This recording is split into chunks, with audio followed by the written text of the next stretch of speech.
porches, fences, carports, and site-built metal shops. Located at Exit 7 in Carencro or at DeltaTrailersales.com. Before hitting the road, get hooked up at Match Trailers on Bertrand Drive. Everything you need from truck equipment, accessories, and trailer parts, Match Trailers has it. Match Trailers, 1849 Bertrand Drive in Lafayette, or give Matt a call at 235-7534.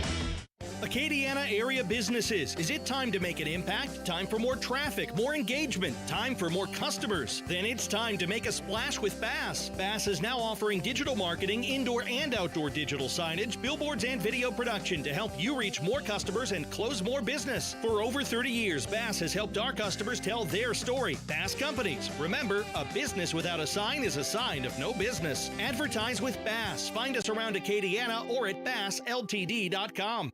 Live from Upper Lafayette, this is ESPN 1037 KLWB Carencro Lafayette, KLCJ-FM Oak Grove Lake Charles 1041, a Delta media station. This game isn't fun. This game is a war. It's time for the 2-minute drill. Hurry it up, hurry it up, hurry it up. Powered by B1 Bank. Visit b1bank.com to find a location near you. Come on, let's go, you guys. Get in here, we gotta go fast now.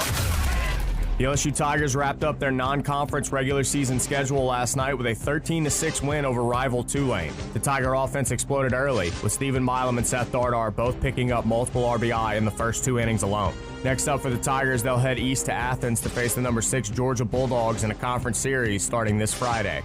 The Houston Astros picked up a 2-1 win over the Los Angeles Dodgers last night in Daikin Park. Braden Shoemake's solo shot in the third would ultimately go on to be the deciding run in the contest. The rubber match will be this afternoon, and it'll be Tyler Glasnow versus Lance McCullers Jr. for Game 3. First pitch is at 1:10 p.m., and you can listen to it right here on ESPN 1037 Lafayette and 1041 Lake Charles.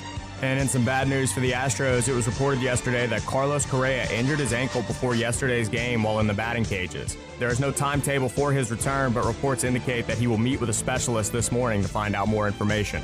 The LSU Tigers softball team will be in action tonight in round 2 of the SEC tournament. The 8th-seeded Tigers will face the 9th-seeded Georgia Bulldogs, with the winner moving on to face the 1-seed Oklahoma Sooners. First pitch is tentatively scheduled for 6:30 p.m. in Lexington. For the Raging Cajun softball team, they'll play the Sun Belt Tournament on their home turf at Lamson Park. They'll start their tournament run tonight as the 8th seed taking on the 9th-seeded Troy Trojans. First pitch is scheduled for 7 p.m. tonight at Lamson Park. I'm Blake Purser, and you're listening to ESPN 1037 Lafayette and 1041 Lake Charles, your home for the LSU Tigers and the Houston Astros. The 2-minute drill has been powered by B1 Bank. Visit b1bank.com to find a location near you. Dynamic duos are nothing new to Louisiana sports fans. Breeze and Colston, Burrow and Chase. And here in Acadiana, we have our very own dynamic duo. You're beautiful. It's the big, bald, bearded, and beautiful one, Raymond Parch III. I'm sexy and I know it. And the man with the best head of hair in sports talk radio in Louisiana and Mississippi, James Mesh.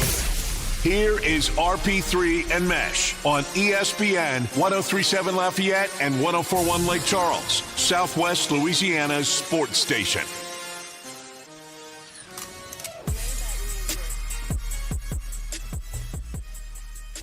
You can't keep a good, bald, beautiful man down.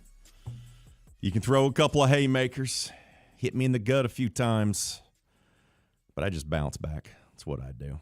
Can only take me out of commission for one day. Now, is today a full day for your boy? No. No, it is not. No, it is not. But I am back on the air. I am Raymond Parch III, better known as RP3. We're not going to show it on the simulcast or on our YouTube stream, but I am fully medicated, about to take another dose. Yeah, the whole desk is filled with medication. I'd pan down, but we don't want to do that. Am I contagious? No. Doctor said I'm good there. That's what they claim. Am I 100%?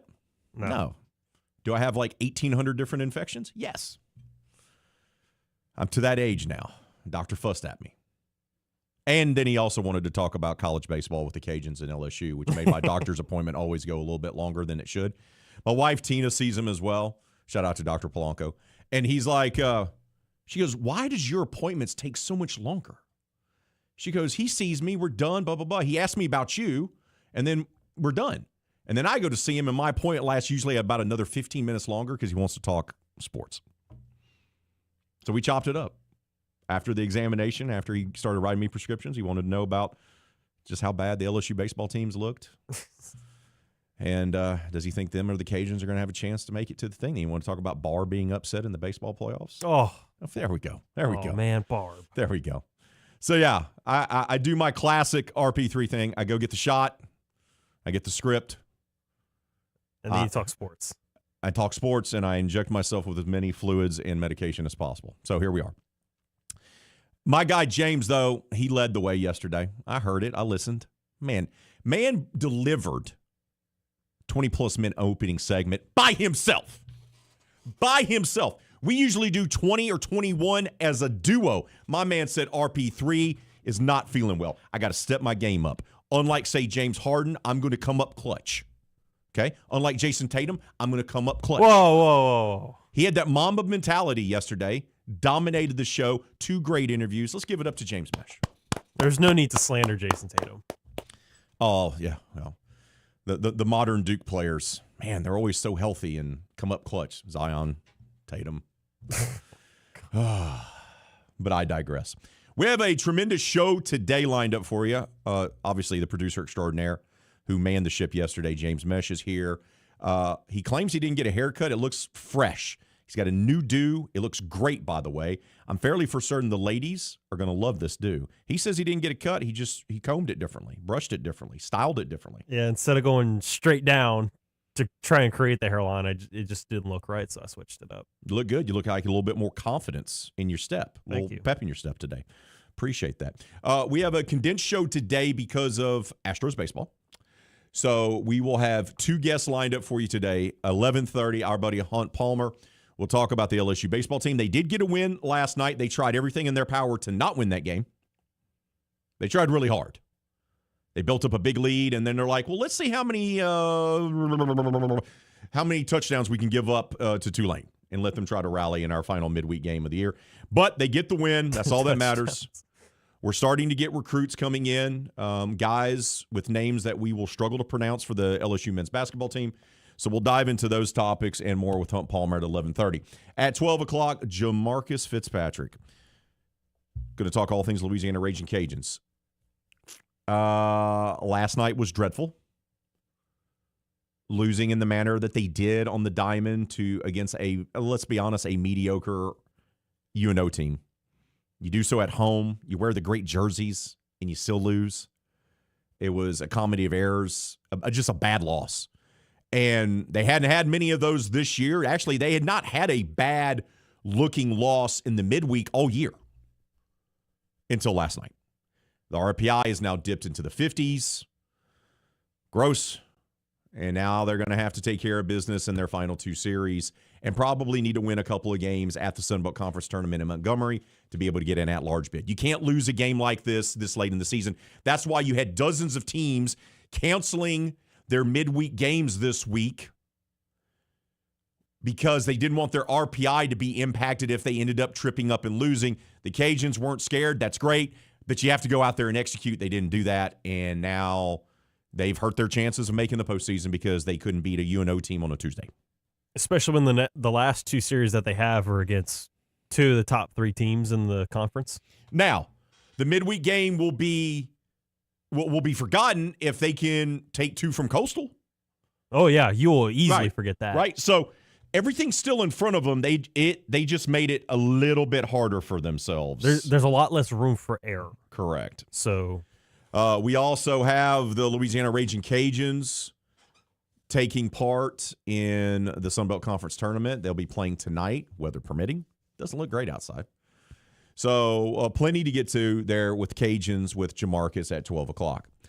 I will talk about the passing of Ted Turner and how revolutionary he was in multiple fields and how he kind of lived a life that many of us would say, yeah, we're going to do that.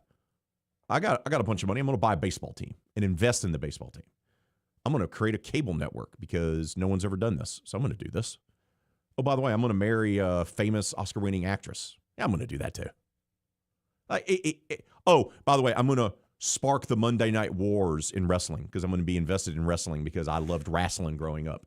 Like, he pretty much lived the dream many of us in the South would have gone, that's what I want to do when I grow up. Marry a famous actress, own my own baseball team, and own my own wrestling company.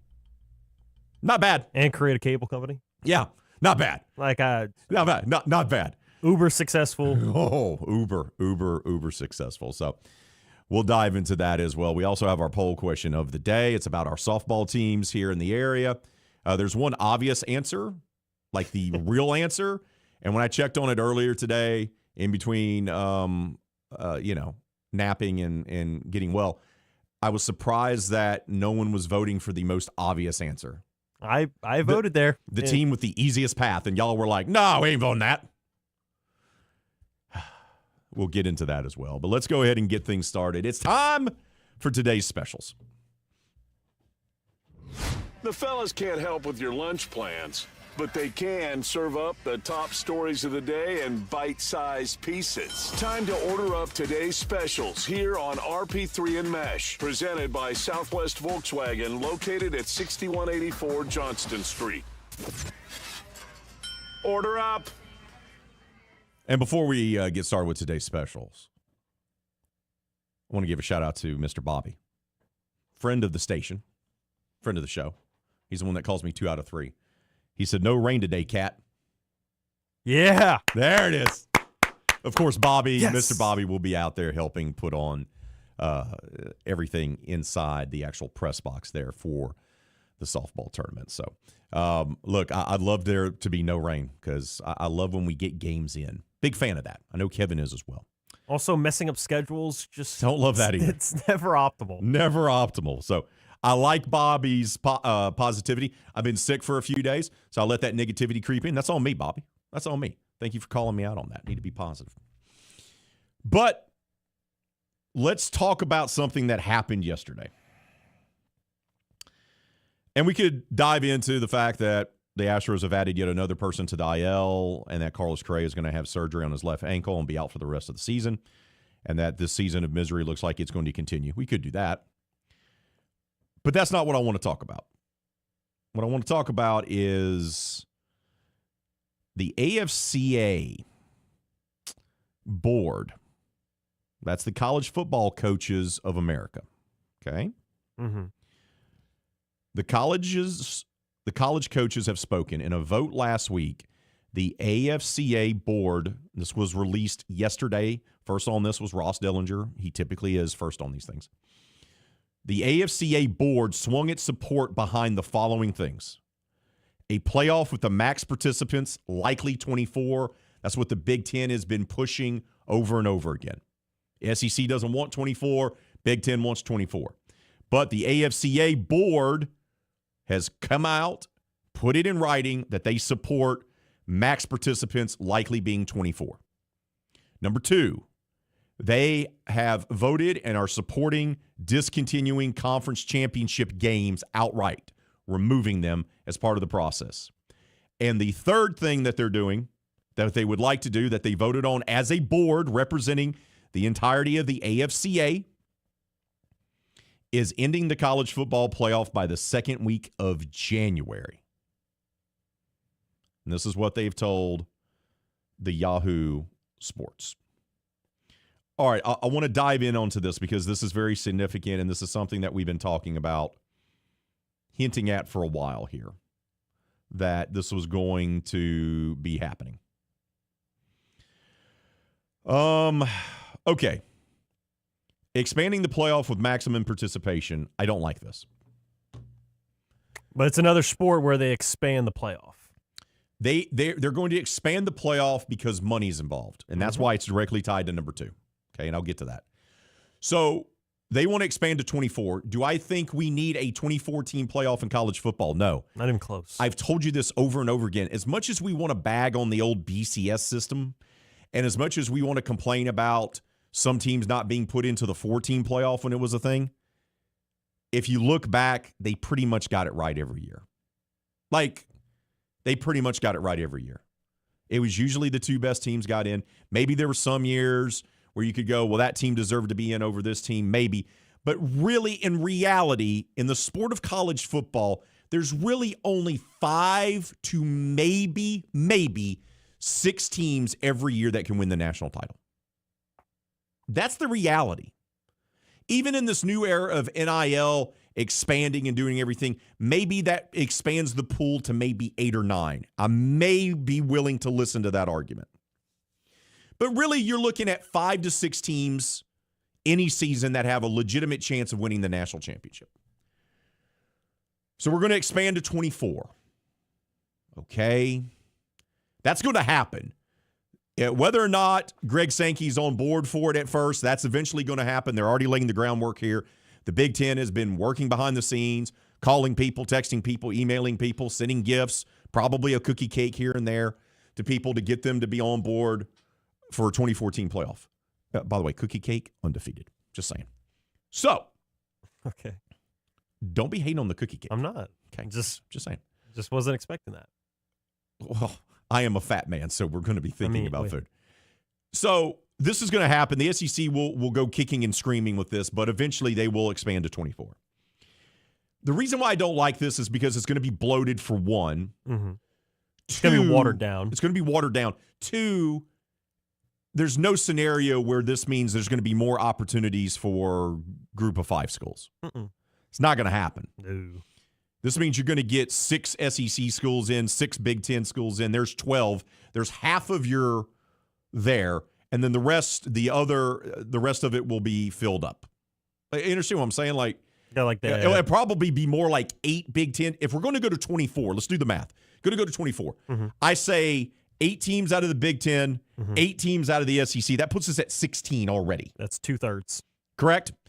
So that means we have 8 spots left, probably 2 for the Big 12, 2 for the ACC. So that's 20. Now we're at 20. The last 4 go to Notre Dame. Yeah, Notre Dame. They have to automatically have Notre Dame. Pac-12 champion. That'll be 6. And then whoever's the group of 5, and then another wild card.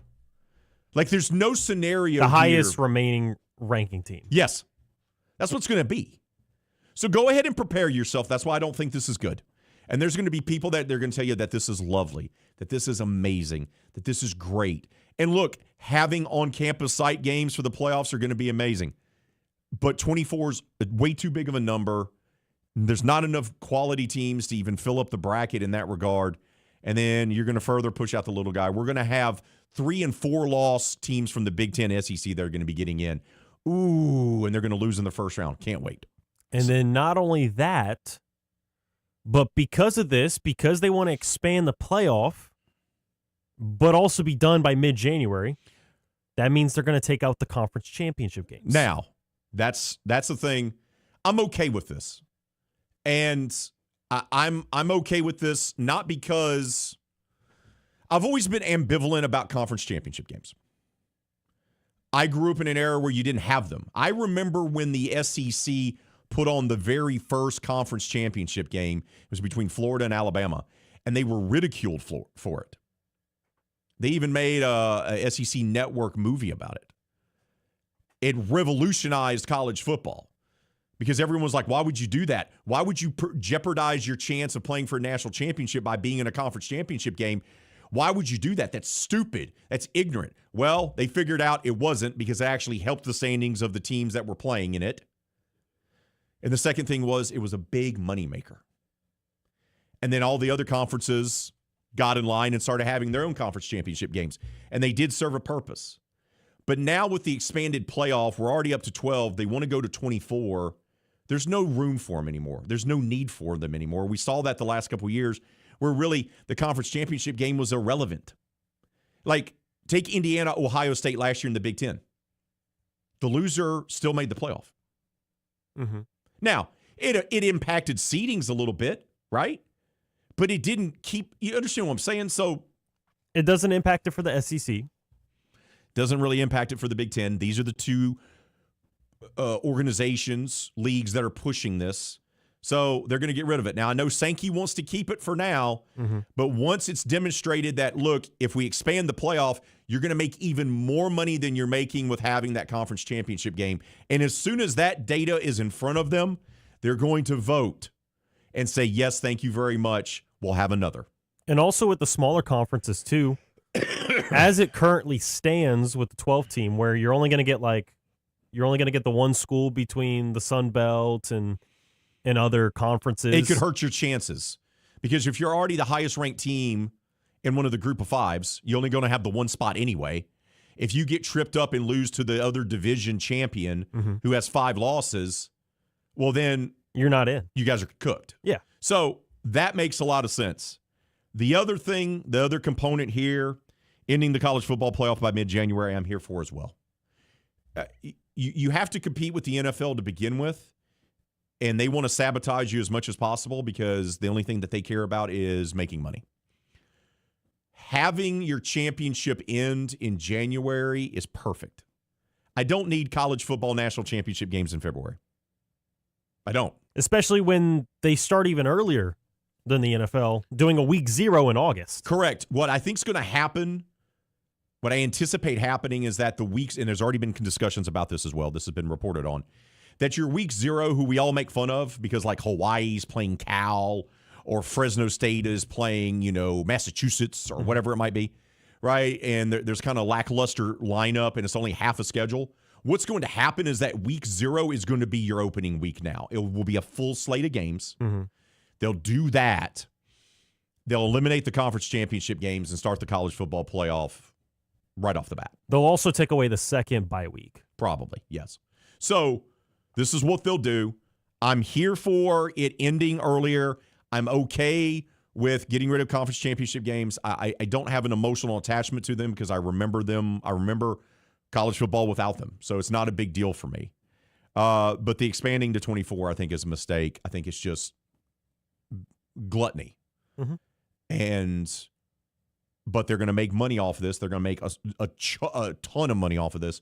So this is what's going to be the catalyst for everything. And even though the SEC has publicly stated, Greg Sankey and company, they have publicly stated that the conference where it means more, they're not interested in a 24-team playoff, and they would like to keep conference championship games. Once it's presented to them that how much money ESPN, ABC, Disney, Netflix, whoever wants to chime in on this is going to pay them for having an expanded playoff, they will sit there and go, and they'll like, yes. That's how that's going to go down because money always talks. Always. And really the replacement of the championship game and the extra bye week, it just is with the playoff games, even though it's watered down, it just kind of is more fodder. Correct. For whoever the champion is. So the future is coming and changes are going to be coming. Now that the coaches are on board and the board has voted on this, you're going to see a groundswell of support and then things are going to get rolling pretty quickly here. We got to take a timeout. When we come back, we'll unveil our poll question of the day. You're listening to RP3 and Mesh right here on ESPN 103.7 Lafayette, 104.1 Lake Charles, Southwest Louisiana Sports Station. Today's specials here on RP3 and Mesh, presented by Southwest Volkswagen, located at 6184 Johnston Street. Southwest Volkswagen, it's where car buying is made easy. Upfront everyday pricing and transparency from start to finish. Massive inventory of both new and used cars. And when I'm saying used cars, I mean World Auto certified pre-owned cars and SUVs. Southwest Volkswagen has the great selection that you and your family have been looking for. They're proud to be Acadiana's only Volkswagen dealership, and they're just a short drive from Lake Charles as well. Just hop on I-10, make your way over. You will not regret it. Once again, buying your next car feels simple at Southwest Volkswagen right here in Lafayette. Go visit them today at 6184 Johnston Street right here in Lafayette. Do you need more of the fellas here on Southwest Louisiana's sports station? Of course you do. So go make sure and subscribe to ESPN 1037 Lafayette and 1041 Lake Charles YouTube channel at ESPN_SWLA. Don't forget to turn that bell on so you get notifications for new episodes of Four Tire Change Podcast, where Dawson Iserloh talks all things NASCAR, or Cleats and Sneaks with James Mesh. Get yourself more of Southwest Louisiana's sports station at ESPN_SWLA on YouTube. This is Johnette Cochran with Delta Media, a locally owned media company right here in Lafayette. I'd like to personally invite you to our marketing workshop happening May 5th, 6th, and 7th at the City Club in River Ranch. We're bringing in a national speaker who will cover what's new and what's next in marketing. Everything from AI, Google reviews, to traditional media, digital strategies, and more. It's a fast-paced 20-minute presentation designed to give you real, actionable ideas you can use right away. We'll also be serving food and refreshments, so come ready to learn and enjoy. This event is for local small businesses only because at Delta Media, we are local and we stand with local. To reserve your spot, go to deltamediacorp.com and send me an email. That's deltamediacorp.com. RP3 and Mesh are hitting the road. Catch us live this Friday at Louisiana Gun Shop, broadcasting on ESPN 1037. Stop by, say hello, and be part of the action this Friday with RP3 and Mesh, only on ESPN 1037. Delta Home Center and Delta Trailer Sales, your one-stop shop for utility and cargo trailers. Heavy-duty dump and gooseneck trailers, portable buildings, cabins, decks, porches, fences, carports, and site-built metal shops. Located at Exit 7 in Carencro or at deltatrailersales.com.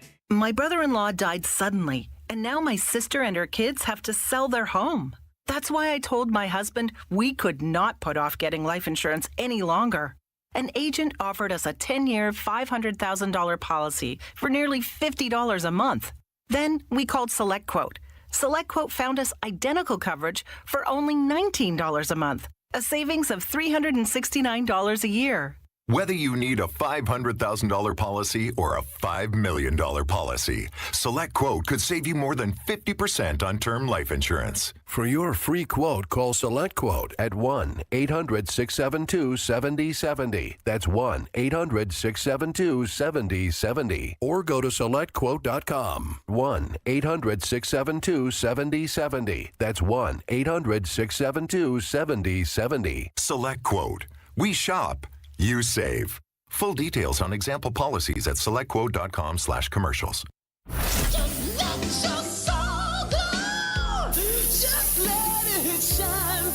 One is known far and wide for his luscious head of hair. We just wash the hair. You know, I work on my hair a long time. The other wishes he still had his. Back to more RP3 and Mesh.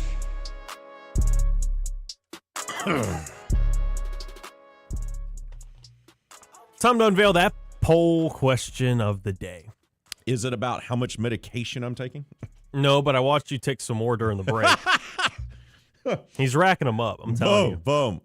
Finished. Got my mid-morning dose in. We're good. I'm ready to go. I'm telling you, Kat. Staying hydrated too, buddy. Look, don't worry. as we talked yesterday about which baseball team has the best chance of winning its conference tournament, of course, we got to give softball some love, so it's the same exact thing. Which one of LSU, UL, and McNeese do you think is going to win the conference tournament or has the best chance? The way we word it is very important. Some of you don't understand. McNeese, which is the correct answer, because they're in the conference championship series. They're leading the way, but they don't have the percentage that you would think. Okay. They have about 32% of the votes. Okay, break them down for me here. LSU has 26%. 26%. The 8th seed in the SEC tournament has the best chance of winning said tournament, and they have to play in a conference tournament with the likes of Oklahoma and Texas. Oklahoma, your perennial national powerhouse, in Texas, who just won the national championship last year. We believe that them as the 8th seed have a better chance of winning their conference tournament and punching their ticket to the NCAA regionals than McNeese, who already won their side of the bracket and is hosting the best of 3 championship series this weekend? Almost, yes. Okay. Because the percentages there we go. Is 32 to 26. There it is. 21% have said UL. Ooh. Okay. And then somehow 21% have said none. Like I said, the wording of this question is important because we say not who's going to win, but who has the best chance. And when you're saying none of them have the best chance, you're saying that McNeese has no chance. They all have basically a 0% chance of winning. Okay, there we go. That's really what you're saying. I don't know if you realize that, but if you voted none, that's what you're saying. And by the way, McNeese is playing a Lamar team that it swept. Mm-hmm. And it's now they were contested games, but not only did they sweep Lamar, they're playing the series at home. There it is. Cowgirl Diamond. One of them was also a run rule victory. I also know y'all don't pay enough to McNeese. Little Lake Chuck. I get it for a lot of y'all here. Little brother. And sister. But this is an easy. This was all the pun is intended here. This was a slow pitch softball pitch, and y'all were like, nah. Well, they probably saw what had happened as of late with LSU after they just destroyed Auburn. They're like, oh, a bottom feeder SEC team? Do I think LSU can win a couple games? Is LSU going to host? Is LSU going to be a national seed for the NCAA tournament? No. Are they going to probably host a regional? Yes. Best Arenas team is going to host a regional, and I would be willing to bet you if McNeese sneaks in by winning the Southland that they'll probably play in BR, which would be super uber convenient for us. We would really hope that happens for next weekend. But that said, like McNeese has the best chance. By the way, LSU will start approximately at 6:30 tonight when they face number 9 seeded Georgia. In Lexington, weather will be a factor. Yes. The time, I say approximately since there obviously will be games beforehand, but on LSU's website, starts 35 minutes after the 4 p.m. game ends. There we go. So LSU plays this evening, their first game at the SEC tournament. The Louisiana Raging Cajuns will be playing their first game at the Sun Belt tournament. That'll be at Lamson Park tonight.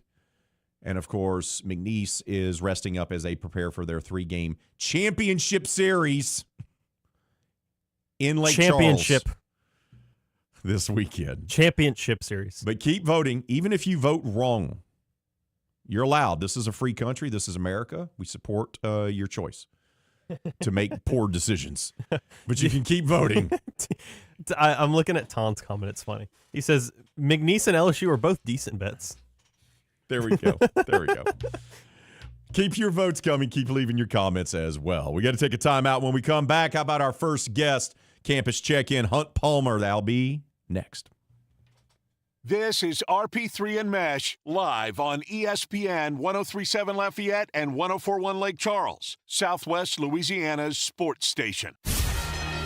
This game isn't fun. This game is a war. It's time for the 2-minute drill. Hurry it up, hurry it up, hurry it up. Powered by B1 Bank. Visit B1Bank.com to find a location near you. Come on, let's go, you guys. Get in here, we gotta go fast now. The LSU Tigers wrapped up their non-conference regular season schedule last night with a 13-6 win over rival Tulane. The Tiger offense exploded early, with Stephen Milam and Seth Dardar both picking up multiple RBI in the first 2 innings alone. Next up for the Tigers, they'll head east to Athens to face the number 6 Georgia Bulldogs in a conference series starting this Friday.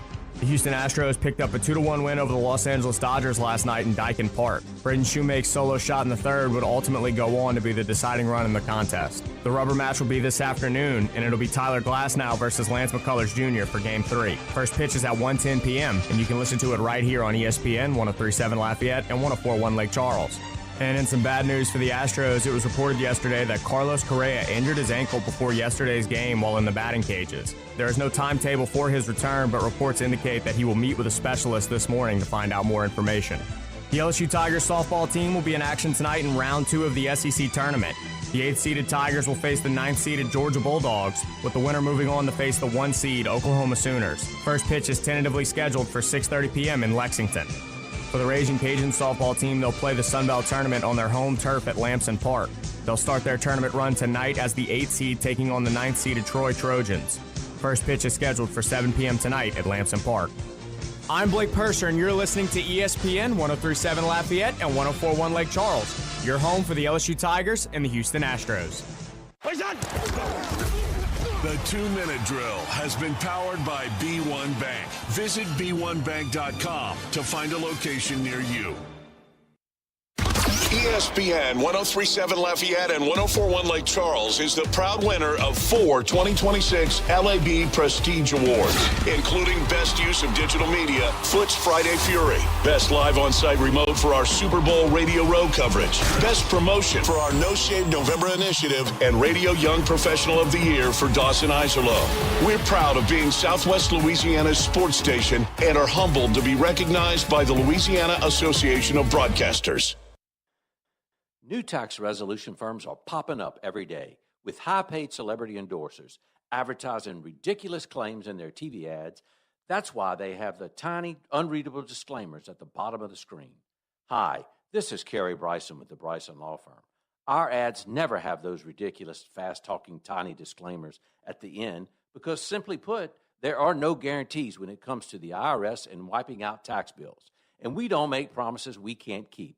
Of course, there are ways the Bryson Law Firm can help resolve your tax debt, but no company can guarantee it will eliminate it. This is why their clients call the Bryson Law Firm when those promises don't pan out. If you have tax problems, you have legal problems. Call the Bryson Law Firm. Our headquarters are in Lafayette, and we have offices statewide. Or visit BrysonLawFirm.com to schedule your free consultation with your local tax resolution law firm, the Bryson Law Firm. LSBA filing number LA2518447. It's 9 a.m. You just received a voicemail from your boss. Hey, Janet. Heads up. We got an important meeting coming up Thursday. The big guys are coming into town, so I need you in charge of lunch, and we've got to look good. Luckily for Janet, she knows a place, and she knows her boss will be impressed. Honey Baked Ham can cater your next event. Delicious and freshly sliced deli trays, box lunches with sandwich, chips, and dessert. Or try our fresh salad boxes and the perfect touch with a meat and cheese tray.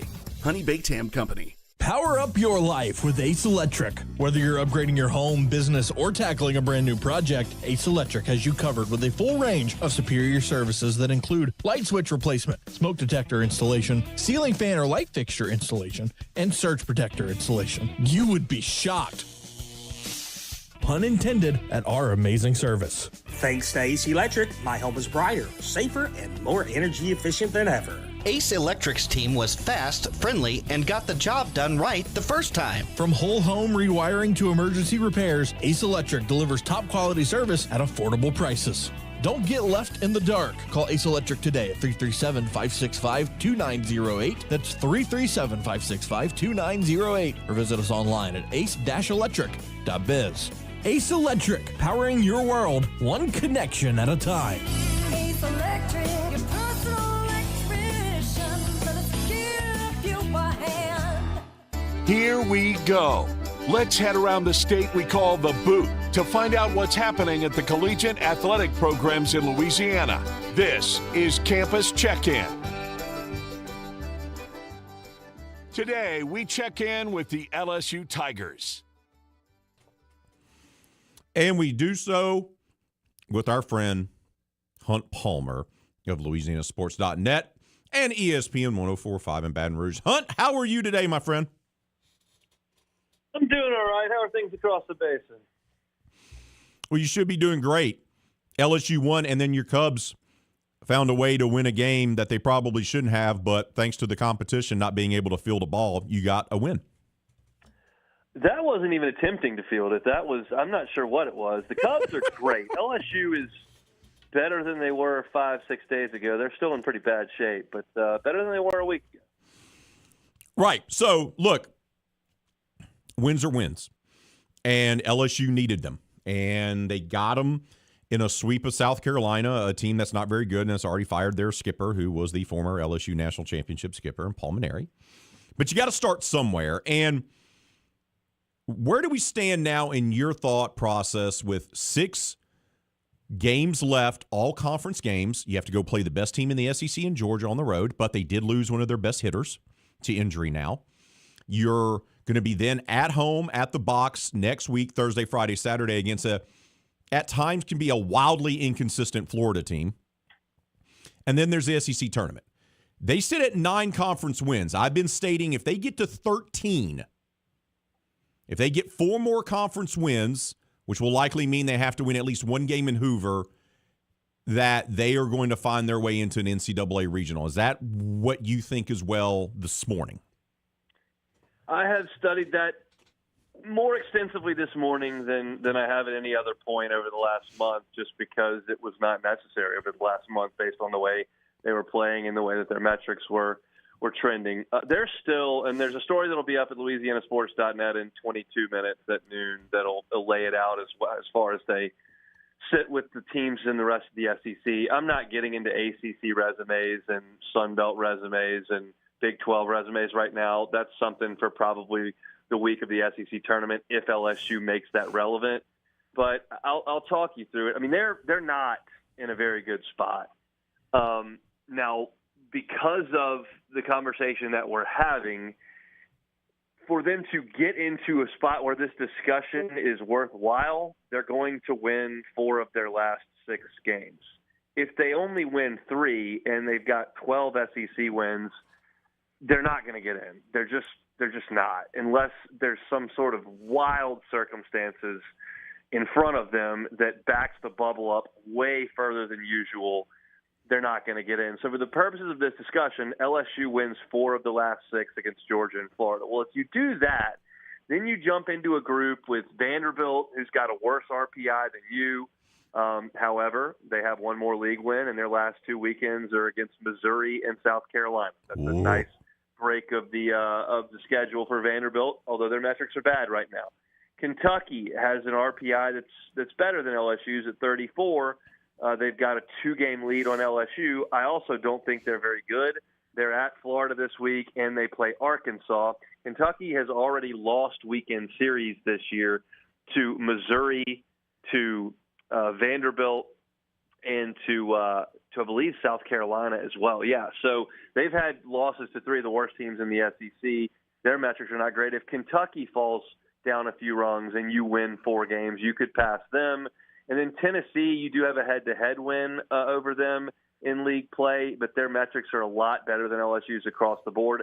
They do play Texas this weekend. If Tennessee were to get swept by Texas, who's better than them, all of a sudden that becomes a more interesting conversation as well. It starts at home. LSU has to go win 4 of their last 6 games, or else this is a completely moot conversation. But if they do win 4 of their last 6, if they get 2 in Athens and 2 against Florida, or 1 in Athens and 3 over Florida, I do believe you go to the SEC tournament to play on Tuesday in Hoover with a reasonable chance to make the field. Again, there's too many variables for me to speak in certainties because there's just too many teams to worry about, but we'll do that when the time comes. LSU's got to take care of its own business and try to creep into the top 12 in the SEC. Right now you're in 14th. That just doesn't get you anywhere. So you don't believe that the magic number is 13 because it's more than 13. It's how you get to 13 is what you're saying. Well, the issue is LSU's RPI right now is 55. Now you get to 13, your RPI is going to swell. It's going to go the right direction because you're beating Florida and you're beating Georgia. Correct. Probably getting a road win or 2, like that helps. But like your quad 1 record is 4-13 right now. That's not good. You're looking at like Tennessee is 10-8. Kentucky's 6-6. Like those are considerably better than what you're doing. But like I said, you win those 4 games, all of a sudden now you've got 8 quad 1 wins. You're closer to 8-15, which is better. So I would not call it a magic number, no, because that speaks uncertainties, and I need to see the rest of the field to suggest where that would put them. I think they'd have a real shot. The other thing that people say kind of flippantly, but with a lot of confidence, is that, oh, well, they're LSU. They get to 13. They're defending national champs 2 out of 3 years. Like, they'll put them in. I don't know if I subscribe to that. In fact, I would suggest, and this is a long time ago, but it's always stuck with, I think it hurt LSU to be LSU in 2011. You were 2 years removed for a national championship.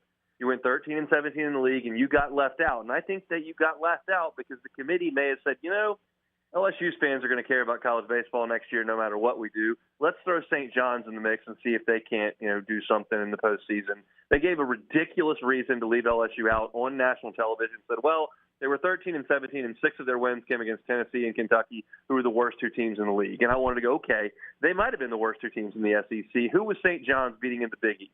A bunch of teams that are worse than Tennessee and Kentucky, probably. So I don't speak with conviction to suggest that LSU will just get the benefit of the doubt because they've got purple and gold hats and a lot of national championships. I can't prove it, but I don't believe that it's true. So that also leads me to to my next question for you, is that a lot of our friends nationally, national college baseball publications, many of them have LSU as in that first 4 out category. The way that you're talking, it sounds like you don't even have them there, that you think they're probably maybe the next 4 after that. Is that fair? Well, I saw that D1 Baseball had them in teams to watch, and I think that's fine because they did just get a sweep, and they have a massive opportunity this weekend on the road at RPI, top 10 Georgia, and you've got a chance to really improve your resume. But, I mean, yeah, like as it stands right now, if they just stopped the season, all right, let's pick the field of 64, LSU's not even close. Like I've mentioned, their RPI is 55, and they're 4-13 against Quad 1 with 5 Q4 losses. Like, they're 14th in the SEC. That's not even close. They are worth monitoring because they've played a little bit better. They do have a little bit of talent, and they do have massive opportunities here to improve their RPI. Like, Vanderbilt's right in front of LSU here in SEC play. They got one more win, and they've got a marginally better Quad 1 record. But they can't help their RPI. They're going to Missouri this week, and they play South Carolina. Those RPIs are astronomical, and Vanderbilt's just not going to get RPI help. So they're going to have to win 5 or 6 of those just to make their SEC record look good enough to get some consideration. So it's just a completely different set of circumstances. As far as first 4 out, next 4 out, I don't know. I mean, as of today, right this second, they're neither of those. But they certainly do have the ability to play their way in that discussion. That's the root of this whole conversation. That leads me to my final question about the baseball team. I side with you. I mean, mathematically, it's there for them, and it'd be great if they could go to Athens and take 2 or 3, right? And then that puts them in a great position because now that changes the whole conversation because they just took down the number 1 team in the SEC and win a series. But I just don't feel that way about this team. I think best case scenario is maybe going 3-3 here, which is not going to be nearly enough. Do you think this team is going to have to reach the SEC in your gut? Does Jay Johnson's squad have to make a run in Hoover and get to the semifinals of the conference tournament to be able to earn their spot? It just depends on how the next 2 weeks go. I think those games do count. They will largely be quadrant 1 games.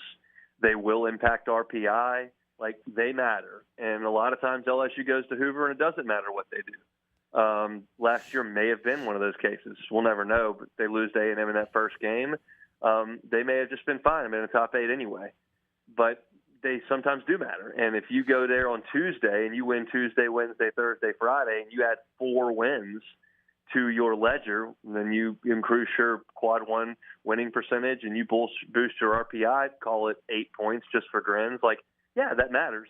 Just depends on what you do. It's the entirety of the body of work, which is why win 3 games against South Carolina is great, but it just does not erase the fact that you lost 9 SEC games in a row right before that. That's a third of the schedule. It's a big deal. We're talking with Hunt Palmer, host of the Hunt Palmer Show and contributor for LouisianaSports.net, doing an LSU check-in on this Wednesday. Hunt, quickly looking over towards softball. They start the SEC tournament tonight when they take on Georgia. Looking over as of late, they beat the teams that they're supposed to beat for the most part and then lose to some of the better ones, so you kind of figure out why they are in the middle of the pack in the SEC. But what are you expecting from this softball squad as they play in this tournament starting tonight? Well, I hope they win 25-0 again. That'd be sick. that would be nice. That was quite good. I actually just coincidentally ran into Beth Farina at dinner after that doubleheader that they beat against Auburn. I said, that's a pretty nice effort. She said, yeah, nice way to finish the regular season. So they've got to go the SEC tournament. Softball is so much different than baseball because the the power paradigm has shifted so drastically to the SEC over the last 10 years, because the Pac-12 was the power conference, and then it dissolved, basically. Well, it did dissolve, and those teams went elsewhere. And then you added Texas and Oklahoma, more importantly, to the SEC. So, like, what your standing is in the SEC is basically what your standing is in the country. So, yeah, I mean, it's not like they're right near the top of the league or threatening to win the league championship, but I think that still puts you in a decent spot to play at home for at least a round, and it suggests you can compete with the best in the country. I mean, they beat Oklahoma in a game earlier this year, so I know that Oklahoma's staring them down in the second game if they are to advance tonight. That's not an ideal spot to be, but they're a good team. They're not a great team, and they'll advance as far as their level of play, meaning how well they play moving forward. They're not good enough to just kind of limp by. They're not going to be coasting at home the entire time, but they are good enough to make some noise. We'll just have to see how they play. And then looking towards men's basketball, they haven't really been able to put too much of the players part of the team together, but Will Wade did end up getting a new coach. This time it's Jay Smith, who's got over 40 years of experience and has been described as the best big man coach in the country, especially with the big man play that LSU has had as of late. This feels like a great addition. Yeah, I mean, it's a big-name coaching staff. I mean, Damon Stoudemire is a big name in the basketball world from his time coaching at Georgia Tech and more so playing in Arizona and in the NBA. Rick Stansbury is a winningest coach in Mississippi State history. Johnny Jones has a history here, obviously. And so, yeah, they've added some big names. And you listen to Will Wade yesterday. He suggests th've got 7 or 8 guys already in the boat. They're just not announcing them. One of them went public today with Marcio Santos, who is a 6'8", 6'9" Brazilian-born player who's 23 years old and has played in the EuroLeague for the last few years and is a talented scoring big who is not necessarily a plus defender. This is going to be an LSU team that's got a lot of players on it. I can't even use the term kids. It's got a lot of players on it. They're going to be 22, 23, 24 years old, and a lot of them will have professional overseas experience, and Will Wade feels very comfortable with that. That is probably going to go away after this year with the 5 years to play 5 rule. That's not going to allow these to come over, but this year they can, and Will Wade thinks that's the best way to build his roster, so that's what he's going to do. I think that is probably not in the spirit of how this whole thing started, but that is not Will Wade's fault, and that's certainly not these players' fault that want to come here and make a lot of money, and I think they're probably going to be pretty good. So it'll be more interesting than it has been the last few years, and that's something we all want. So we'll see how he rounds out the rest of the roster. No doubt about it. Hunt, we appreciate you coming on. Keep up the tremendous work you're doing over there in Baton Rouge, and we'll get you back on next week, all right? Sounds good. Thanks, guys. We're going to go ahead and take a timeout. When we come back, we'll wrap up hour number 1 of RP3 and Mesh right after this. This is RP3 and Mesh live on ESPN 103.7 Lafayette and 104.1 Lake Charles, Southwest Louisiana's sports station. RP3 and Mesh will be broadcasting live from Louisiana Gun Shop this Friday from 11 to 1. Louisiana Gun Shop is your place for new or used handguns, rifles, shotguns, and ammunition, and they also offer layaway. This is a great way to spread your payments out over 90 days. Make sure to swing by this Friday as RP3 and Mesh will be broadcasting live from Louisiana Gun Shop, located at 2927 Highway 90 East in Broussard.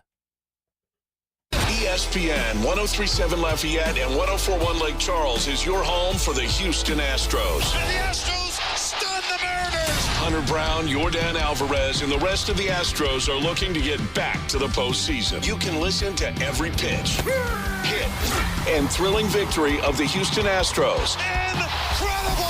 As Robert Ford and Steve Sparks will be on the call. Tune in this season for live Astros baseball on Southwest Louisiana's sports station. Before hitting the road, get hooked up at Match Trailers on Bertrand Drive. Everything you need from truck equipment, accessories, and trailer parts, Match Trailers has it. Match Trailers, 1849 Bertrand Drive in Lafayette, or give Matt a call at 235-7534. May is Military Appreciation Month, and ESPN 103.7 Lafayette and 104.1 Lake Charles and Nolan's Lawnmower Sales and Service in Carencro will be honoring our military all month long. Nolan's is locally owned and supports our military community every day. We honor and salute because freedom isn't free. May is Military Appreciation Month, and we salute you. Powered by Nolan's Lawnmower Sales and Service in Carencro and ESPN 1037 Lafayette and 1041 Lake Charles. It's May, and spring is finally here. A time of growth, renewal, and hope. And what better time to kick off Mental Health Awareness Month? Johnwell Therapeutic Services are proud to highlight May as National Mental Health Month. Remember, it's okay to ask for help. Reach out to a friend, family member, or professional if you need support. It's okay to take things one step at a time. You're not alone. Johnwell Therapeutic Services, proud supporters of National Mental Health Month. Looking for a great midweek treat? Come to Mezcal Mexican Restaurant every Wednesday and Thursday and enjoy their sizzling fajita special. $13.99 plus tax all day long. Don't forget all day 2-for-1 margaritas. Are you planning a large party? Let Mezcal handle it. Call 337-484-3298 and Mezcal will take care of everything. That's a fajita special, $13.99 plus tax all day Wednesday and Thursday at Mezcal Mexican Restaurant, 3546 Ambassador Caffrey, next to Rooms to Go. Come taste the flavor of Mezcal. Delta Home Center and Delta Trailer Sales, your one-stop shop for utility and cargo trailers. Heavy-duty dump and gooseneck trailers, portable buildings, cabins, decks, porches, fences, carports, and site-built metal shops. Located at Exit 7 in Carencro or at deltatrailersales.com. Looking for your next firearm? Come visit Louisiana Gun Shop in Broussard. We've got financing options, 12 months same as cash, plus layaways up to 90 days. With a wide selection of new and used guns, we've got something for every budget, big or small. Have an old gun collecting dust? Trade it in or turn it into cash. Need parts? We've got the largest selection of AR-15 components in the area, from springs to grips and buttstocks. Explore our ever-changing used inventory online at LouisianaGunShop.com. Louisiana Gun Shop, your one-stop shop for firearms and more. This is ESPN 1037 Lafayette and 1041 Lake Charles, broadcasting live from the Beal and Hebert studios in Upper Lafayette. Beal and Hebert, Acadiana's hometown lawyers. Back to more of Southwest Louisiana's sports station. While we have a few minutes here before wrapping up hour number one, I want to take a few minutes as a lifelong Atlanta Braves fan and talk about a man that was instrumental in my childhood and my adulthood and in many of y'all's. That, of course, was Ted Turner, the billionaire media entrepreneur and philanthropist who launched the first 24-hour cable TV news revolution, which was CNN, has died. He was 87 years old. The other thing that Ted is known for, besides launching the 24-hour cable news revolution, which we could have a separate discussion about, is that a good thing these days? Not really. It's not. But back then, it was something to behold. He also owned the Atlanta Braves. And under his ownership, they became the team of the Southeast. Like, based on his foresight and his vision, he saw a place, was like, well, the Cubs are on WGN. Why can't we have the Braves in everybody's living room as well? Because for you people out there that are old enough to remember, that was the only baseball games we got.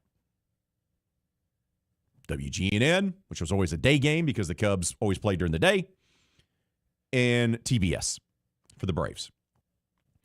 And he launched the Braves into everyone's living rooms.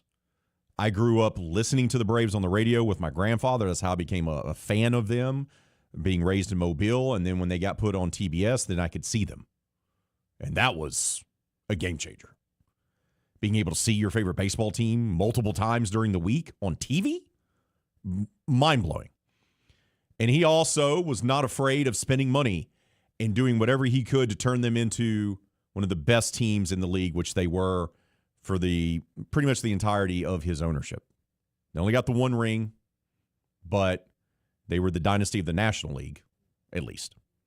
Oh, and on top of creating 24-hour cable news and having the Superstation and making the Braves the team of the entire Southeast from Texas through the Carolinas, he also loved wrestling, bought the WCW, and funneled money into that, where we got the Monday Night Wars and where WCW actually defeated the WWF and changed wrestling forever.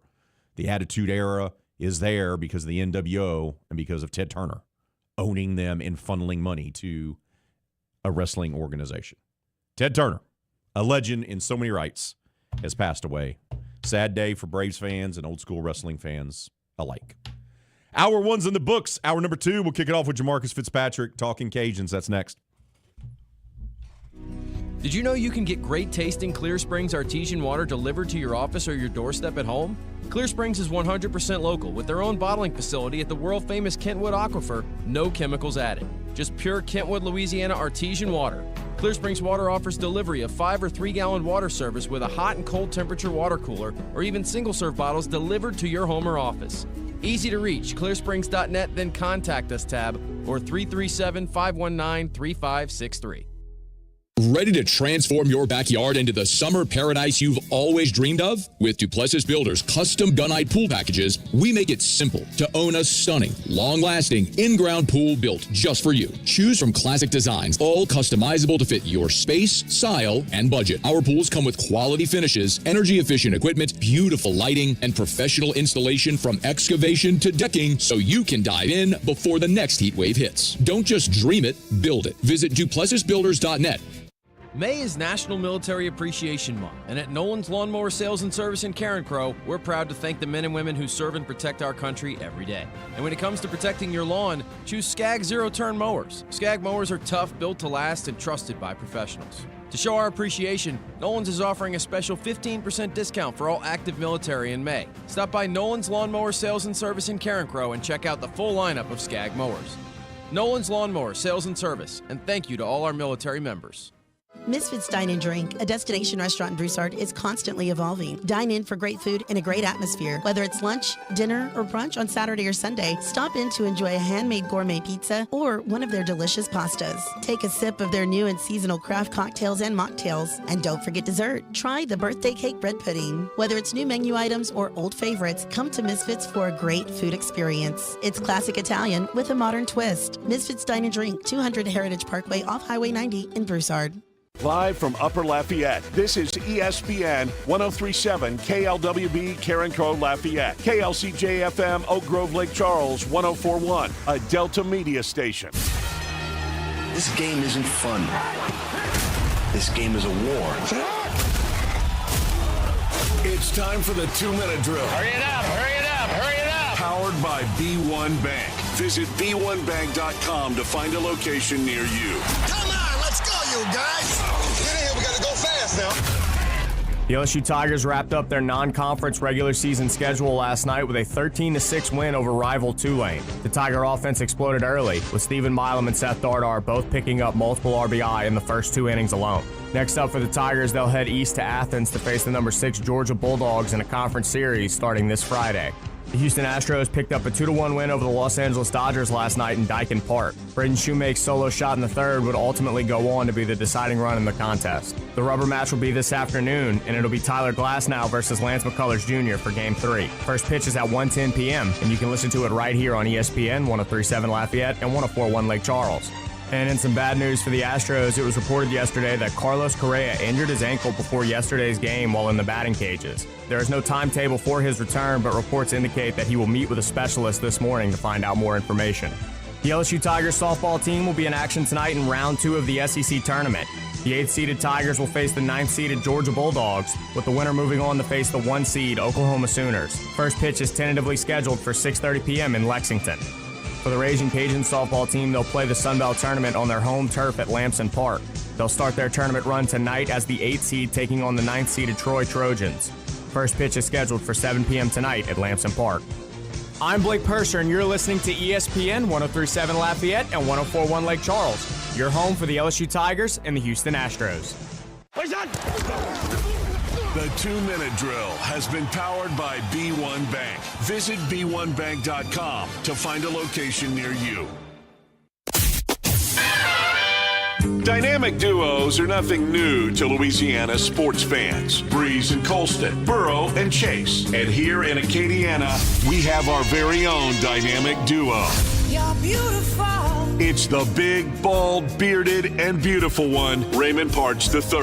I'm sexy and I know it. And the man with the best head of hair in sports talk radio in Louisiana and Mississippi, James Mesh.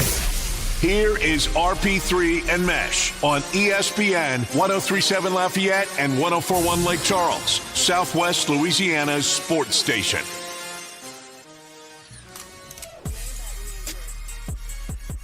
Hour number 2 of RP3 and Mesh has arrived as we broadcast live from inside the Beal and Bear studios here in Upper Lafayette. Beal and Bear, Acadiana's hometown lawyers. We're going to be a bit abbreviated today as we'll be handing it over around 12:35 to Robert Ford and Steve Sparks for the call for Astro launch. Pre-game will begin then. So you got us until 12:35. Don't forget to keep voting on our poll question of the day. It's about our softball teams. Who has the best chance of winning their conference tournament? There's really only one answer here. I thought every time I think we have a foolproof poll question, y'all surprise me. Because the 3 teams that we talk about and cover, LSU, UL, McNeese, only one of those teams is already in the championship series, and they're going to be hosting the said championship series against a team that pulled off an upset on the other side of the bracket, and they're going to be hosting them at their place. Yet, we have votes for none. A few votes for none. We have a few votes for none. No one's going to win their conference tournament. No one has a good chance. We have a lot of votes for LSU as the 8 seed winning theirs, and we even have some votes for a Raging Cajun softball team that has been hovering around 500. So I think you guys have let your fandom flag fly today. Say that 3 times fast. And that's in the results in the poll. But keep voting and keep leaving your comments, even though they may be misguided. That's fine.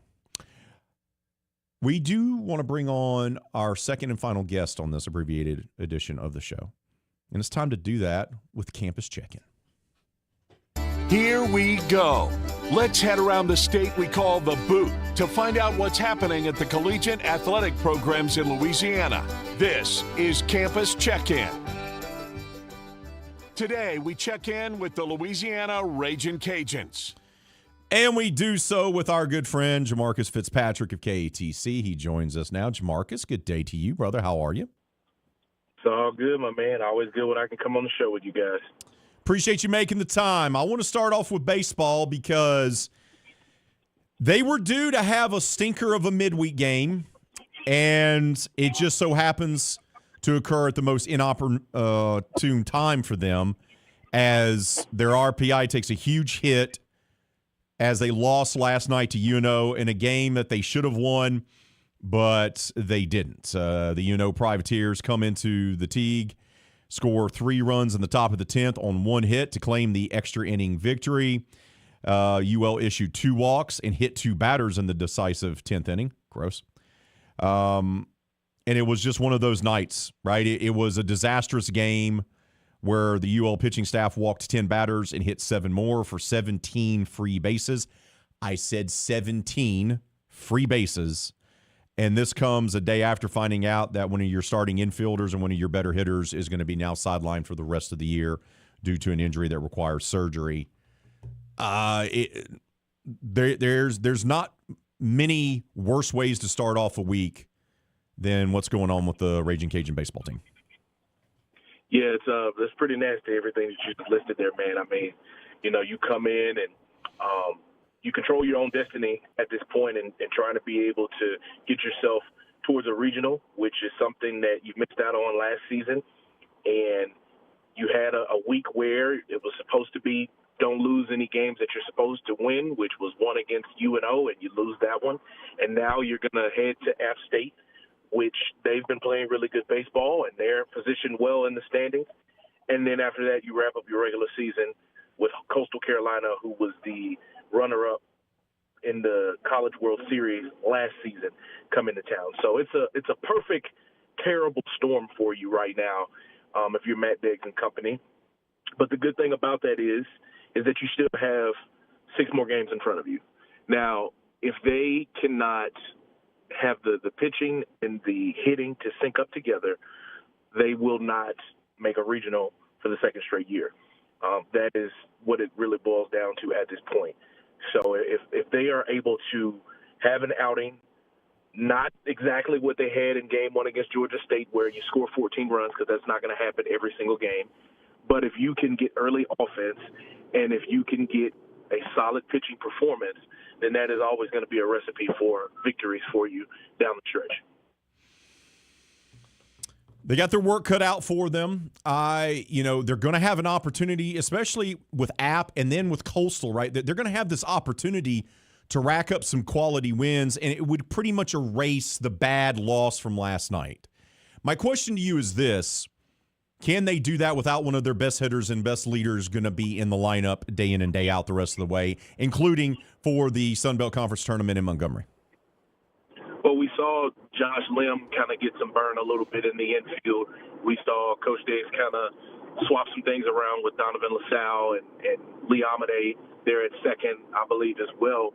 I think that they have an opportunity to, because they've proven that they can win big games. You know, when LSU was ranked number 2, they won that game. When they had Southern Miss in town, they won that series. So they have the opportunity to. But again, it is truly going to boil down is how consistent can they be? Obviously, baseball is a weird sport where sometimes things just don't go your way. But if they can have good plate discipline whenever they're up to bat, and sometimes it's not getting the big hits. Sometimes that's drawing a walk, and that's taking your base, and then being smart enough that you don't get caught stealing, and all of those things like that. And sometimes it's that. And then from a pitching perspective, it's just filling up the strike zone. They have the opportunity to be able to get it done, but it's all going to be dependent on how consistent they can be. As it stands right now, today, in your gut, does this team, how many games does this team need to probably win in Montgomery at the Sun Belt Tournament to be able to earn an at-large berth to the NCAA regionals? There's no question they've got to win the conference tournament. You know, I don't outright. I don't think Jamarcus, you think they have to go win the conference tournament outright despite what happens the next 2 weekends? I think so. Wow. Okay. Because you don't want to leave it up to chance at this point. You don't want to possibly get in. You don't want to be the first 4 out. You don't want to be a bubble team. You don't want to sneak in. You want to say, we punched our ticket and we're going to a regional. I think that's what it has to be. You know, obviously there are so many different other ways that you can get in. You can win 2 to 3 games in the tournament and get a series from either App or Coastal or both.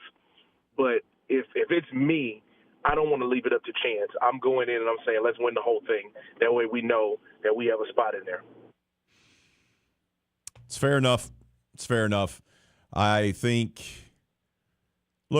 this team has shown you that they have the potential to do some good things. And we all felt really good about where this team was headed after this past weekend. Are we possibly overreacting at all to the news of an injury and then a bad midweek loss? I would say the midweek loss reaction is warranted. Losing Rigo, it hurts for sure, but I think you still have some guys in your toolbox that you can utilize from an offensive perspective. Now, it's going to be trying to figure out, have someone playing out of position defensively. Do you move Donovan LaSalle from the outfield to the infield? Do you have Josh Lim to come in, and then where do you move someone else? All of those things like that are what you're trying to figure out now.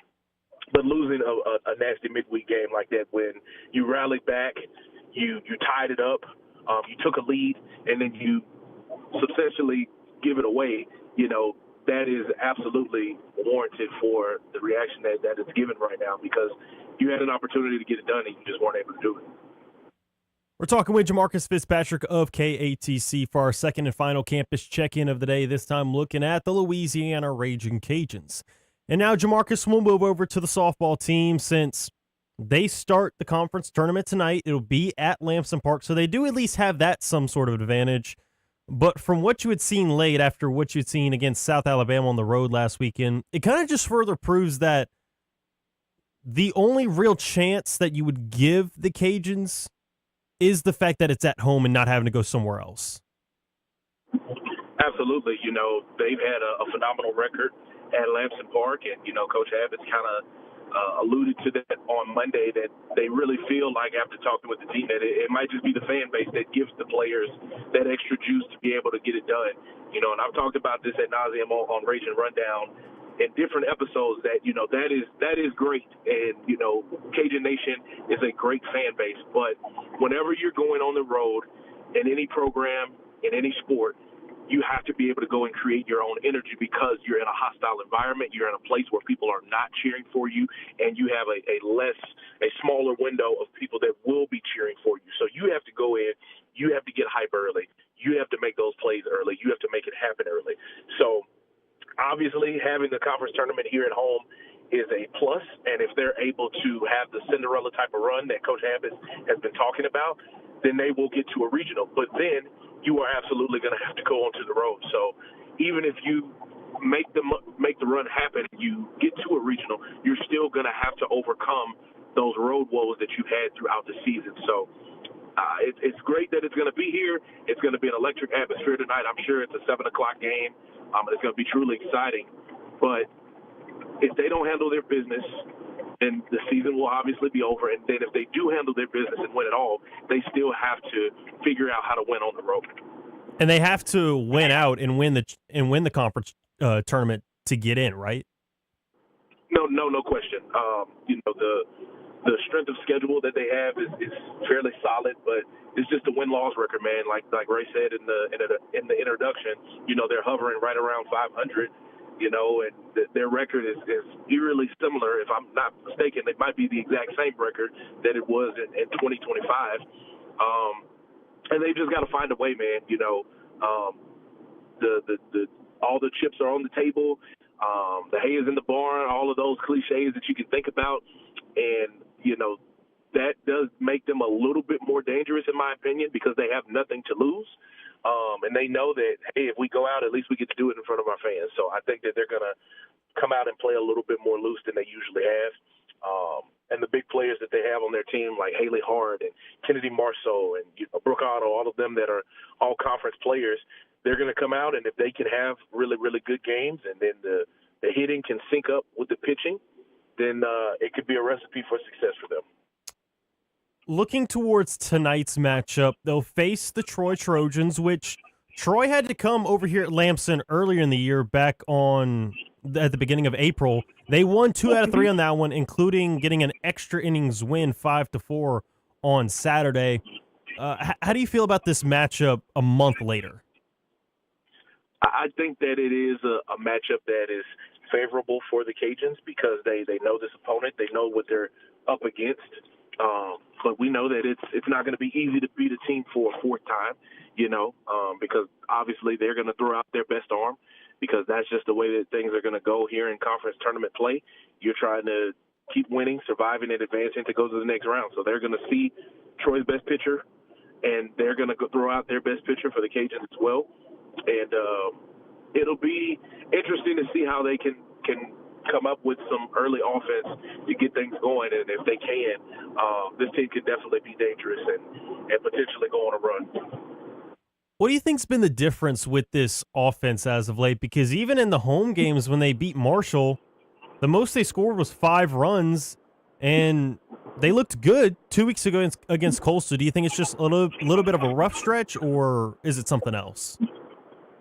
I think it's just the timeliness of their hits, right? Like early in the season, they were scoring in buckets early and not being able to close the door late. And then now it's become more of the other way around where the game is silent and the pitching is solid and they win a game 2-1 or they win a game 4-3 after scoring 4 runs in the 6th and the 7th. That's kind of what we've seen here on the back end. And, that does show that you can win in different ways, but now you have to be a little bit more consistent where maybe you score 1 in the first, 2 in the second, 2 in the third, and then 1 in the fourth, and you just keep stacking runs along the way, whether that's you manufacture them by being aggressive on the base pass, or you rely on the long ball, or just getting extra base hits and waiting for the right one so you can get a good lick on it. That's what it's going to have to be for them to be able to win this thing. Jamarcus, we appreciate you coming on. Keep up the tremendous work you're doing over there covering the Louisiana Raging Cajuns, and we'll get you back on next week, all right? Absolutely. Thank you, guys. We're going to go ahead and take a timeout. When we come back, we'll talk some NBA playoffs. Round 2 is officially starting. We've got game 1 done for all 4 matchups. We'll talk about that next.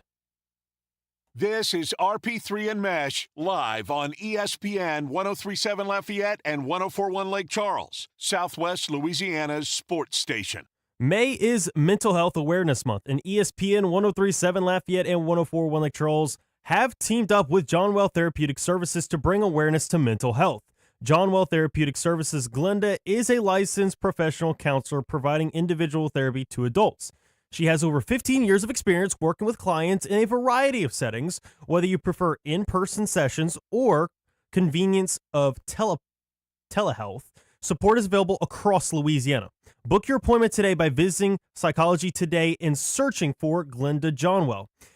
Southwest Louisiana Sports Station and Johnwell Therapeutic Services are proud sponsors of Mental Health Awareness Month because your mental health matters. From Tiger Stadium to the Texas state line, ESPN 1037 Lafayette and 1041 Lake Charles is your home for live and local sports talk in Southwest Louisiana. We're your official home for the LSU Tigers and Houston Astros. ESPN 1037 Lafayette and 1041 Lake Charles also tackles the latest involving the Louisiana Raging Cajuns, McNeese Cowboys, and New Orleans Saints. So keep it locked right here. ESPN 1037 Lafayette and 1041 Lake Charles, Southwest Louisiana's sports station. Imagine building your dream backyard pool without ever leaving your couch. With Duplessis Builders, you can go shop our in-ground gunite pool packages online, start to finish. Browse our pool designs, compare features, see exactly what's included, and choose the package that fits your style and budget. Once you purchase, our team takes over. From permit and excavation to gunite decking and final startup, you click, we build, you swim. Your backyard upgrade is just a few clicks away. Visit duplessisbuilders.net and buy your pool online today. RP3 and Mesh are hitting the road. Catch us live this Friday at Louisiana Gun Shop, broadcasting on ESPN 1037. Stop by, say hello, and be part of the action this Friday with RP3 and Mesh, only on ESPN 1037. This Mental Health Awareness Month, Johnwell Therapeutic Services invites you to prioritize your well-being. Hi, I'm Glenda, a dedicated therapist that provides a safe space for growth, resilience, and hope. No matter where you are on your journey, I am here for you. Whether it's anxiety, depression, or just the need for support, you are not alone. Reach out to Johnwell Therapeutic Services and start your path to healing today. Attention first responders, police officers, firefighters, military and former military personnel. If you have an acre or more of grass to cut, Skag Zero-Turn Mowers would like to thank you by offering you a special discount with their Simply the Brave First Responders program. Save big money on the industry's top-rated zero-turn mower at Nolan's Lawnmower in Carencro. Nolan's can offer well-qualified buyers 0% financing for 48 months. Come by Nolan's Lawnmower at 3547 Northwest Evangeline Thruway and check out the full line of Skag zero-turn lawnmowers. Delta Home Center and Delta Trailer Sales, your one-stop shop for utility and cargo trailers. Heavy-duty dump and gooseneck trailers, portable buildings, cabins, decks, porches, fences, carports, and site-built metal shops. Located at Exit 7 in Carencro or at deltatrailersales.com. Looking for a spotless workplace? Variety Janitorial Services is your go-to. For office cleaning to stripping and floor waxing and carpet cleaning, your commercial space will look its best. Their reputation for perfection has grown throughout the entire Acadiana community. They deliver top-notch service with a commitment to excellence. Daily, weekly, or deep cleaning, trust the experts. Visit varietyjan.com today or call 337-298-8704 for a free quote. Variety Janitorial Services. We clean, you shine.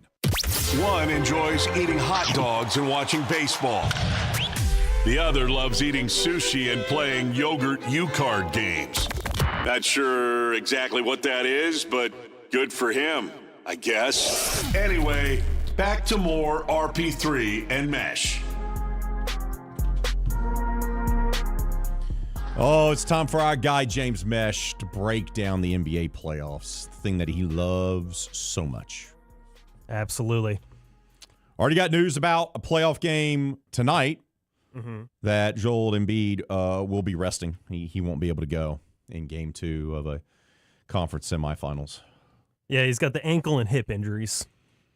I still can't believe y'all lost to the 76ers, dude. How do you think I feel? How do you think I feel? It's just amazing that you couldn't beat that broken franchise in a first-round series. Well, especially when they were up 3-1. Yes. That was another thing. You're like, oh, yeah, this is in the bag. But look, here's the thing. No. Going back to it, after they had lost the second game and the Celtics were still up 3-2, I was like, I don't know. Especially because of how often the Celtics love losing at home in playoff games. That one definitely didn't help. That's something they do love to do recently. recently. And then once they lost Game 6, I was like, I just don't see them winning, especially when Tatum was out for the whole fourth quarter with his injury. He's like, bro, I need some rest. And then the Game 7 comes around, and they were like, he's game time decision. And then 30 minutes before tip-off, they said, yeah, he can't go. Closeout game, can't go. Mamba mentality. I mean, coming off the Achilles injury. Yeah. Coming off these are modern athletes that get paid $1 bazillion. They have the best medical professionals at their thing. If he was healthy enough to come back and play, period, then he was healthy enough to go out there for Game 7. Period. Done. Just done. They shouldn't have played him as much as they did, though. Well, that's on him, and that's on the coach, and that's on the front office. I'm not going to be surprised if the Knicks sweep the 76ers, by the way. I'm just not. Now, I don't expect the Sixers to shoot 60-something% as a team every game. They shouldn't. I expect, let me rephrase that. I expect a gentleman's sweep, which would be 5 games. Winning the series 4-1. That's a gentleman's sweep. I don't think he goes beyond that. I really don't. Especially if Embiid's already missing Game 2. Like, I'm done with all that. Now, we had action last night. Mm-hmm. Let's start with the Eastern Conference matchup. Cavs, Pistons. It showed that this was a 10-point victory for Detroit, 111-101. It really wasn't that close, James. Like, I watched a little bit of this game, and I went, Detroit sure does seem like they got a fire lit in their belly having to get scared in the opening round. They came out and played with determination and focus. They looked good. They kind of chased that high of after they were down 3-1. It's like, okay, their intensity and their emotion was all the way up, and they played much better back in that opening round series against the Magic, and now against the Cavs. They're just kind of the Cavs, who also took it to 7 games. So it's not like there's any excuse for either one of them because they both finished out their series back on Sunday. However, Detroit is starting to play like the number 1 seed that they were this season. And they're so balanced. If you haven't watched Detroit play, you think, oh, they're only Cade Cunningham, right? Oftentimes it ends up being the case, but that usually really comes up when it's losses. In their losses, it's usually him. When they win, they're a balanced attack like they did last night. All 5 starters are in double figures. They also got 12 points off the bench from Jenkins, but their 5 starters, Tobias Harris, who's played really well of late, gave them 20 points, 8 rebounds. They got Duncan Robinson giving them 19 points on 7 of 12 shooting, very efficient, 5 3-pointers as well. Jalen Duren gave them 11. Cade gave them 23. He was 9 of 11 from the free throw line. Thompson gave them 11 as well. They are when they play to their potential, when they're their best version of themselves, they're balanced like this. I know it's early. It's only game 1. Mm-hmm. I don't see Detroit losing this series. I just have no faith in this version of the Cleveland Cavaliers. None. It is early on the series. And at the same time, though, this is the perfect setup for when the Cavs end up losing the playoffs anyway. So, correct. With that, plus the usual playoff Harden who rolls around this time anyway, he had a team leading 22 points, but he was 1 for 7 from 3. And I think another big part of the series is if I had to look at one individual play as the quote-unquote winning type of play that explains the Pistons what they need to continue to do, it's when they turn the ball over, which bad start to a winning play for the Pistons. But the fact that Ausar Thompson, the non-insane Thompson twin, it was all the way in the corner and gets the chase down block to prevent a transition layup after the defender was kind of on the hip, but just didn't really have a position to stop the shot. The fact that he had blocked the shot, prevented the score, and then Detroit comes back on the other side and just comes back from that. It was like those types of plays. Those are what you're looking for, especially from your young players that don't have that much experience in the playoffs. I think Detroit, they may not have the star power because I don't think Cunningham is on the same level as Spider is, or even Harden. He's pretty close. He's close, but like he's like right there, and I would put Cade above star James. Star power. Like, if you go on the street, you ask someone who's Cade Cunningham or who's James Harden, they're going to know who James Harden is still more than they know Cade Cunningham. Yeah, longevity definitely plays a factor in that one. And dating a Kardashian for a while. So that helps. But I just think Detroit has a better roster. They may not have the star power, but they have more quality players. And I think that's what you're going to see in this series.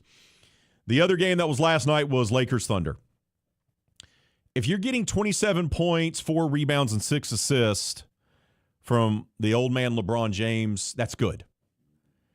And you get 10 points and 12 rebounds. You get a double-double from DeAndre Ayton.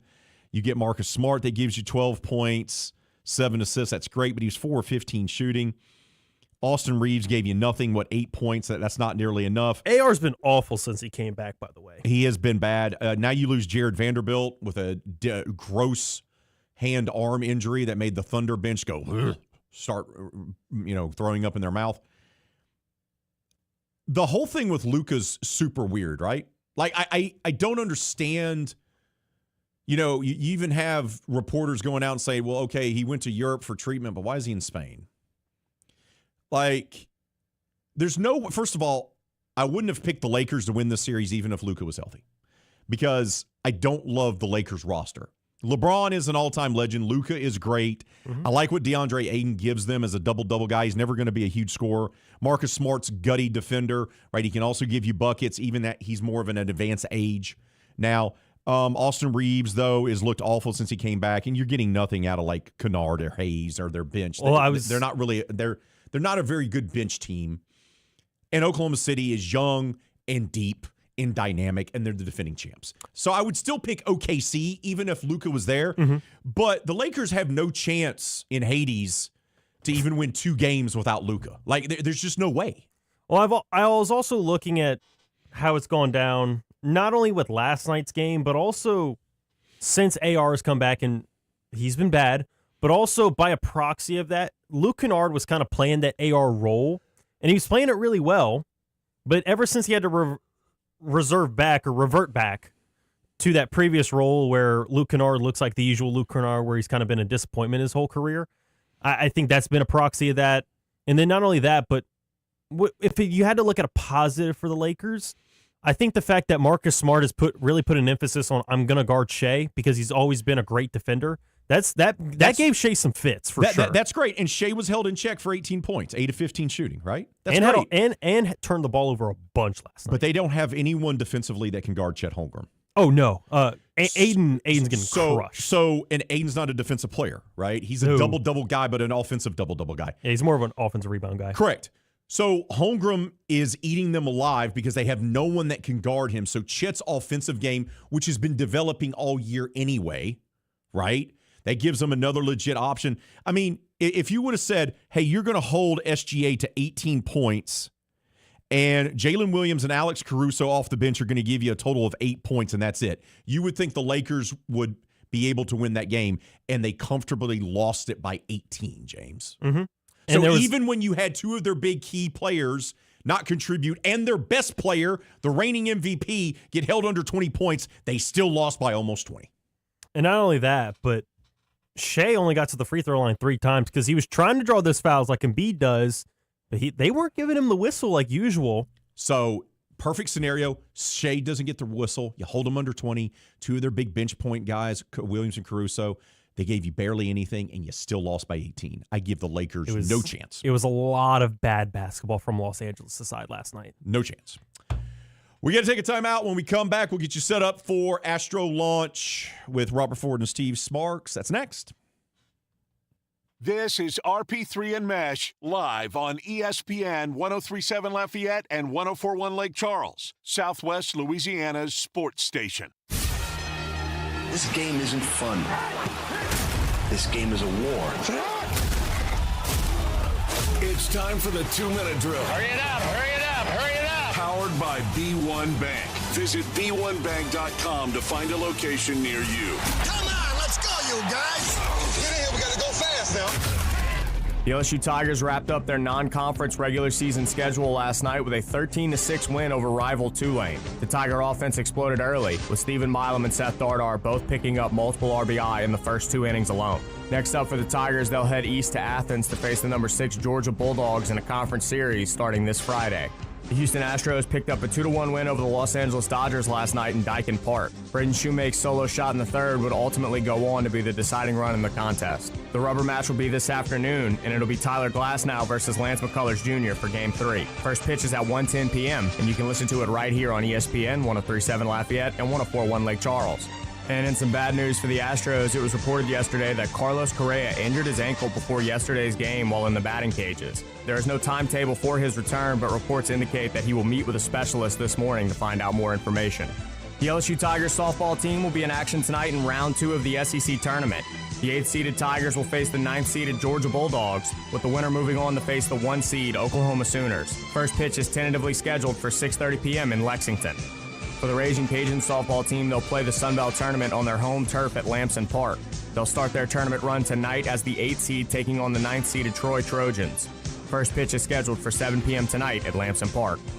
I'm Blake Purser, and you're listening to ESPN 103.7 Lafayette and 104.1 Lake Charles, your home for the LSU Tigers and the Houston Astros.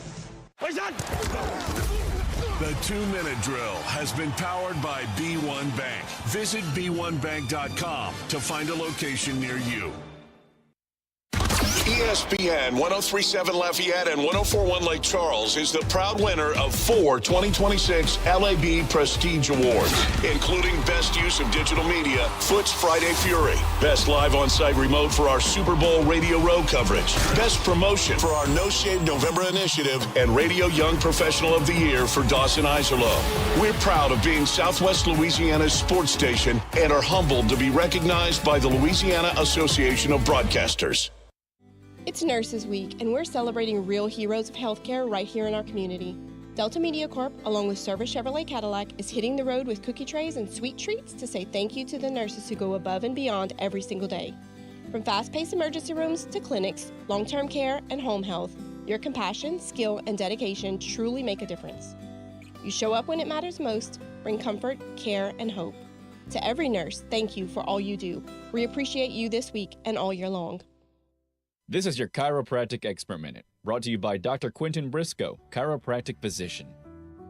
Hello, I'm Dr. Quentin Briscoe.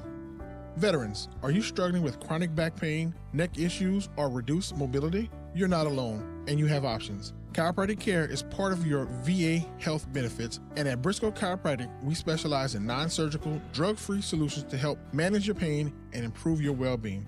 We are proud to work with the VA Community Care Network. Let us help you regain your mobility and enjoy the active life you deserve. In addition to the VA Community Care Network, we are also in network with Blue Cross Blue Shield and Aetna. We accept motor vehicle accidents and workman's comp cases.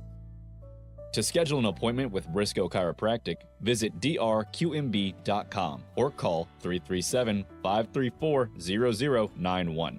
That's drqmb.com or 337-534-0091, because your spine deserves expert care. Hello, Acadiana. Cajun Carts is your #1 full-service dealer for new, used, and custom golf carts. Perfect for on the job site, the neighborhood, or even out on the green. We are the only authorized dealer of American-made E-Z-GO and Club Car here in Acadiana. For all your service, sales, and mechanical repairs, we got you. So don't wait. Roll on over to CajunCarts.com or stop by our Lafayette location by the Jockey Lot and see why we've been Louisiana's golf cart headquarters since 2003. Cajun Carts. Why walk when you can ride? It's 9 a.m. You just received a voicemail from your boss. Hey, Janet. Heads up. We got an important meeting coming up Thursday. The big guys are coming into town, so I need you in charge of lunch, and we've got to look good. Luckily for Janet, she knows a place, and she knows her boss will be impressed. Honey Baked Ham can cater your next event. Delicious and freshly sliced deli trays, box lunches with sandwich, chips, and dessert. Or try our fresh salad boxes and the perfect touch with a meat and cheese tray. Honey Baked Ham Company. Do yourself a favor and download the free ESPN Southwest Louisiana mobile app, powered by Moss Motors BMW for your Android or Apple devices. Download the app by searching ESPN 1037 Lafayette or ESPN 1041 Lake Charles. It's just that easy to take Southwest Louisiana's sports station with you wherever you go.